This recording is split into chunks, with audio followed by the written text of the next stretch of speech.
रहीम dear students, अस्सलाम वालेकुम। 9th physics के अंदर आज हम टॉपिक डिस्कस करेंगे एक्सप्लोजन, यानी जिसको हम ब्लास्ट होना या धमाका भी कहते हैं। लास्ट टाइम हमने कोलिजन का टॉपिक डिस्कस किया था और कोलिजन का मतलब था कि जब पार्टिकल्स कम्स क्लोजर, पार्टिकल एक दूसरे के करीब आए और आपस में इंटरेक्शन करें फोर्स के।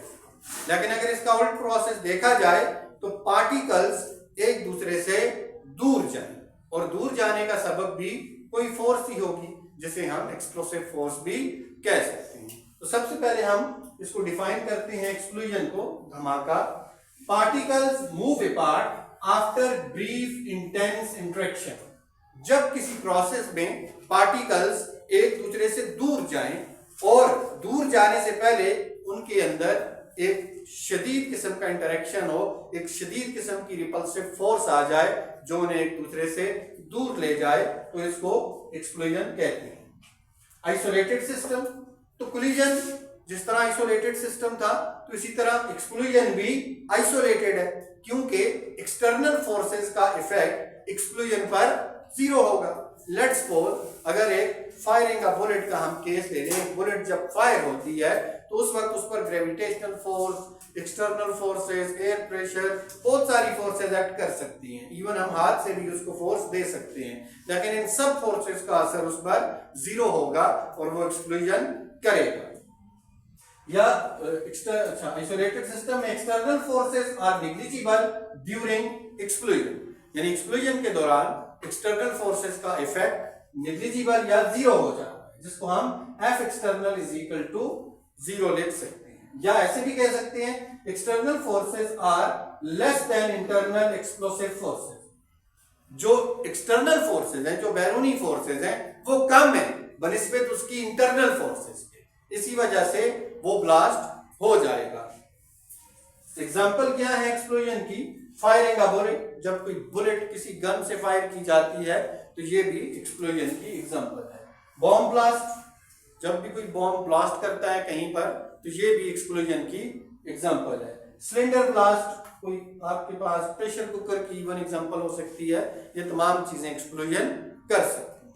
इसमें से हमने पहली एग्जांपल को चुना, फायरिंग अ बुलेट। तो फायरिंग अ बुलेट के केस में आप देखें तो पहले गन के अंदर बुलेट मौजूद है और ये दोनों रेस्ट पर है।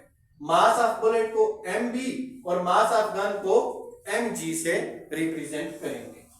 जब हम फायर करेंगे तो बुलेट आगे मूव करेगी और उसकी वेलोसिटी है vb, और गन रिकॉइल करेगी, बैकवर्ड मूव करेगी और इसकी वेलोसिटी है vg।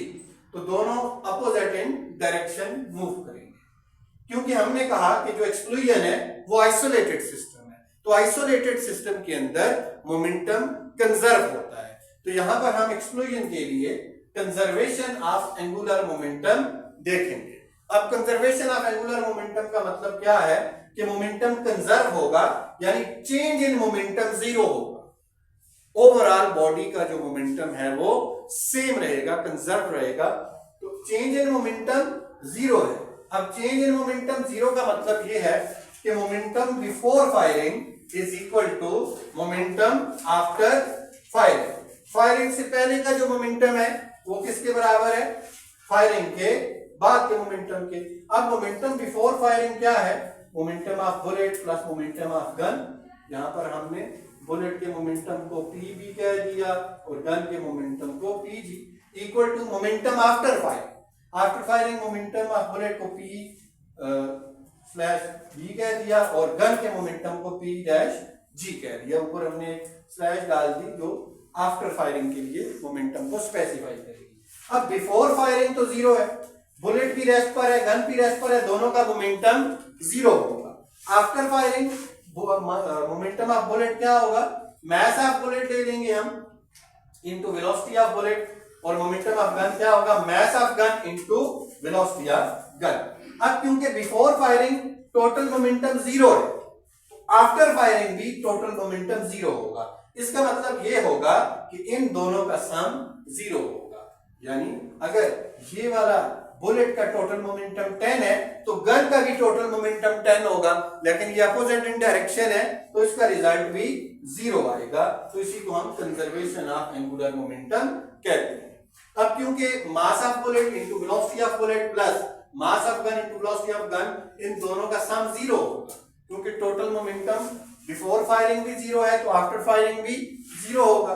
यहां से हम अगर कोई स्पेसिफिक वेलोसिटी निकालना चाहें तो निकाल सकते हैं। जैसे हमने मास of gun into velocity of gun को राइट साइड पे शिफ्ट किया तो इसके साथ माइनस का साइन आ गया, तो यहां से मैंने वेलोसिटी ऑफ बुलेट की वैल्यू निकाली जो minus mass of gun velocity of gun over mass of bullet के बराबर आ गई। यहां से हम वेलोसिटी ऑफ गन को भी निकाल सकते हैं या मास ऑफ बुलेट या मास ऑफ गन को भी निकाल सकते हैं।